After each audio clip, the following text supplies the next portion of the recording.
Hey YouTube, it's Shirley Girl to you, and today I'm just doing a quick video on or vlog on what I'm up to today. This morning I actually had to get up at the butt crack of dawn because I had a birthing class that was at 9 o'clock this morning and went all the way to 4. We took the dynamic session because our schedules, mine and my boyfriend's schedule wasn't working to take, the weekly classes.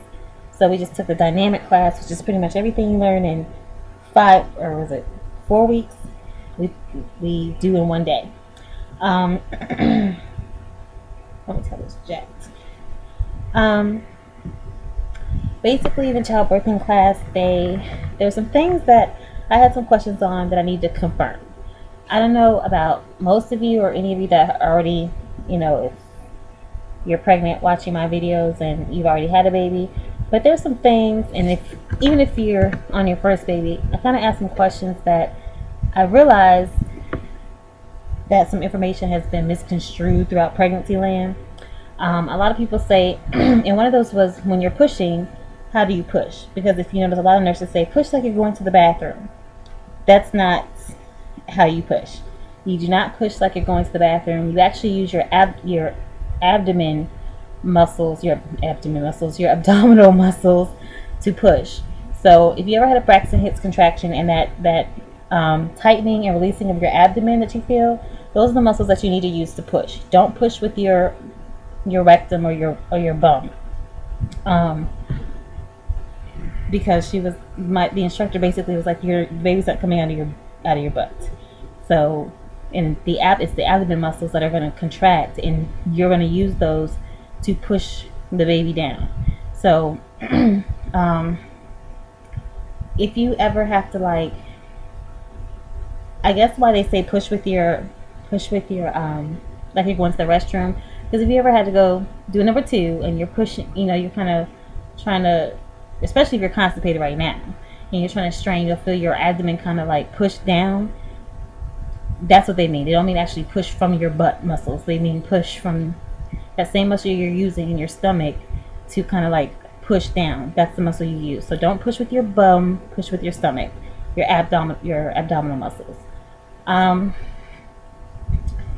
Something else that we discussed that I think I've talked about in some other blogs are pain management.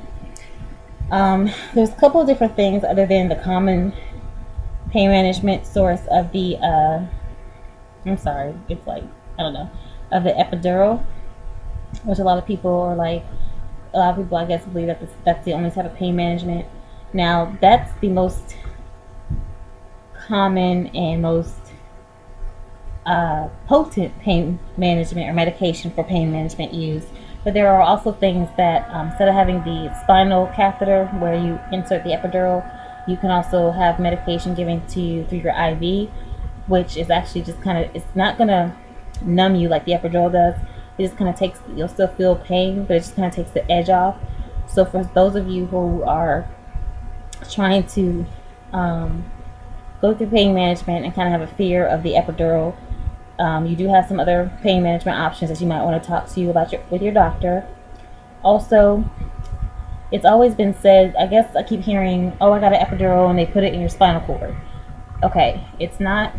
The epidural is not injected into your spinal cord.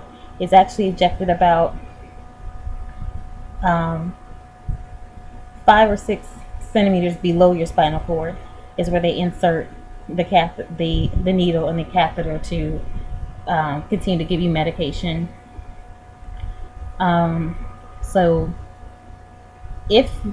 The fear, I know a lot of people have fear about, I might be paralyzed because it's going to my back. Well, the only way you would be paralyzed by having the epidural is if they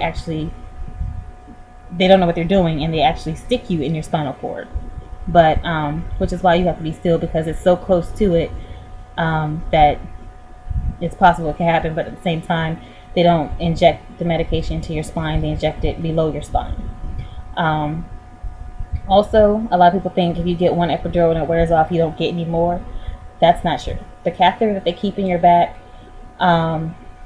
actually is there. They keep it in there in case your epidural starts to wear off. Like some doctors will give you an epidural when you're only 2 centimeters dilated. They don't really recommend it because it can slow down your laboring process. But if you can't manage your pain and that's what you want, they'll give it to you because everybody's pain tolerance level is different.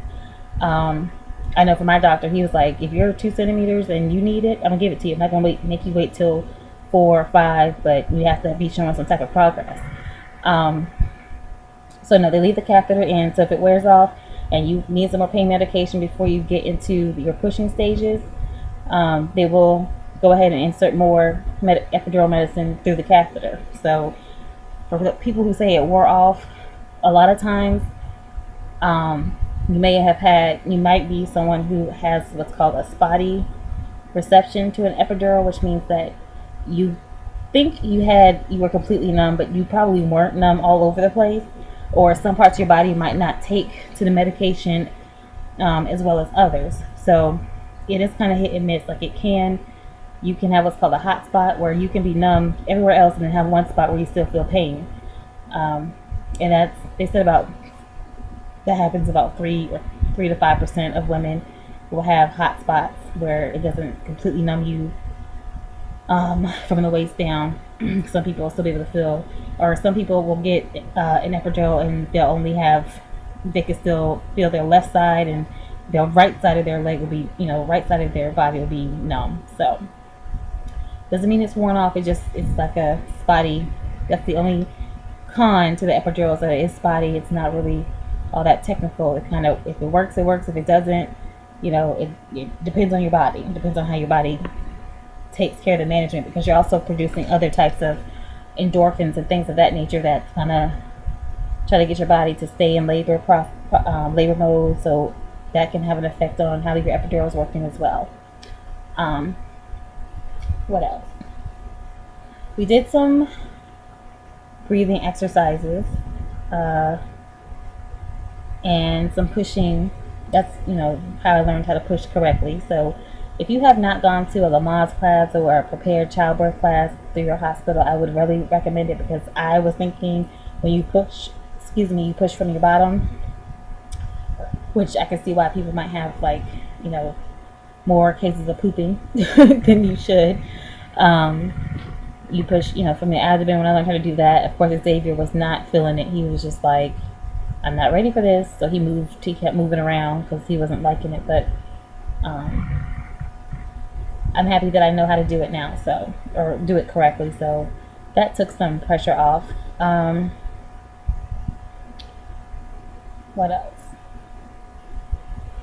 I don't know. Jermaine was pretty good. They had, a list of things for your partner to do for you, to help you with how to be an assistant and not be in the way. She even said that, okay, sometimes hearing other people count when you're breathing gets you aggravated. Don't count.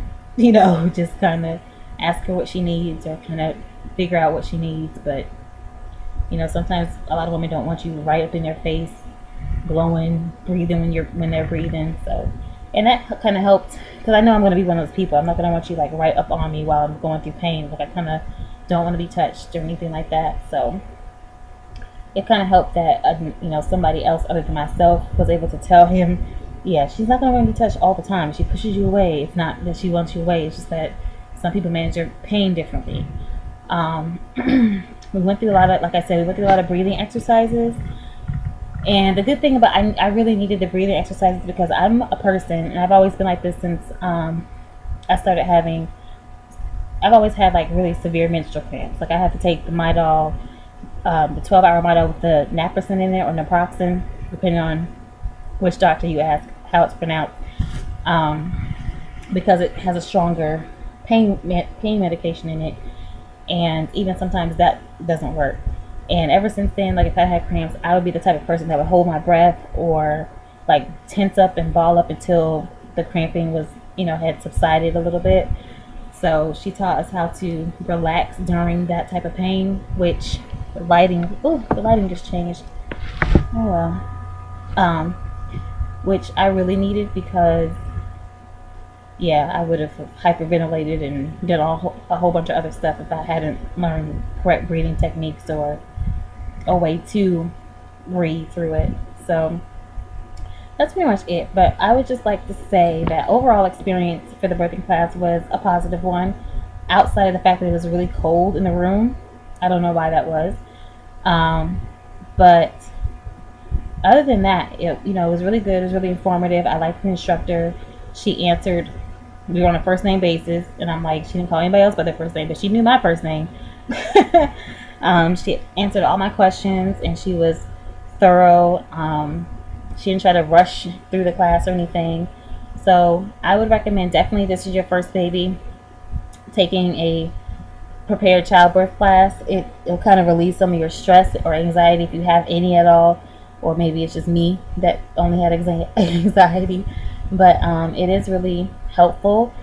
But that's it. So I was just going to check in with you guys real quick, let you know what me, Xavier, and Jermaine were up to on our Saturday. We spent 7 hours in birth class. And that's it. So thank you guys for watching. I'm sorry the video was long, but rate, comment, and subscribe, and we'll see you next video. Bye.